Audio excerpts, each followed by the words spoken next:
Hey there! Hello, and once again, welcome to BioPandit, your one stop comprehensive bioinformatics training platform.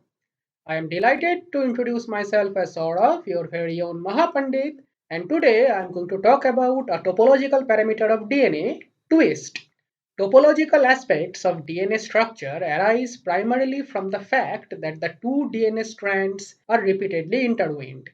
Let us think about how to untangle these two strands. Consider a simple case of a linear DNA in solution. You can untangle the two strands just by pulling them in two different directions. No covalent bonds are breaking. But if you consider a circular DNA, the scenario is entirely different. Without breaking the phosphodiester bonds, you simply cannot completely separate the two strands. Remember, guys, that for all natural DNAs, this scenario is true. Rotation of their free ends is either restricted or completely forbidden. This means untangling the two strands of all biological DNA are topologically impossible. Let me show you a hypothetical circular DNA molecule. See, you cannot separate the two strands without breaking any one of them. A DNA segment constrained in such a way that its ends cannot rotate freely is called a topological domain. A few examples of topological domains are shown here. Circular DNA is one example, which is typical of bacteria, mitochondria, chloroplasts, and many viruses. In this case, there are no DNA ends at all, since both DNA strands are covalently closed.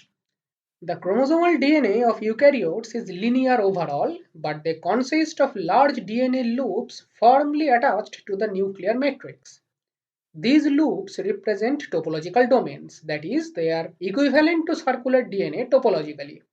Similarly, DNA attached to the membrane and those attached to proteins behave as similar topological domains.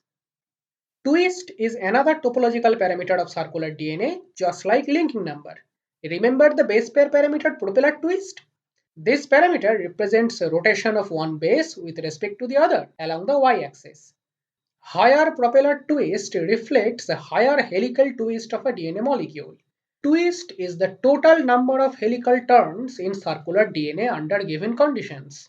Since DNA is a right-handed helix with 10.5 base pairs per turn, twist is a large positive number for any natural DNA. I have presented an example of three circular DNA molecules here. You should always keep in mind two crucial points about twist. First, twist is not necessarily an integer. Take an example of a circular DNA of 5000 base pairs. Its twist will be 5000 divided by 10.5, that is approximately 476.2. Second, twist is not topologically invariant, meaning without breaking the DNA chain, you can alter its twist. Simply pull the DNA chain from somewhere to locally separate the two strands. This will decrease the twist. But the double helix of the distant regions winds upon itself, meaning if you try to reduce the twist, the overall shape of the DNA molecule changes. Consider a planar circular DNA and try to locally separate the two strands. Remember that linking number does not change unless the DNA chain breaks. We are not breaking any DNA chain here, so the total number of times one strand intersects the surface defined by another strand remains the same. So, if intersection is forcibly reduced at some region, somewhere else it needs to be compensated. As a result, the double helix of the distant regions winds upon itself. So, if you try to reduce the twist, the overall shape of the circular DNA changes. This alteration of the overall DNA shape is measured by another topological parameter, writhe. Writhe can be of any sign, and usually its absolute value is much smaller than that of twist.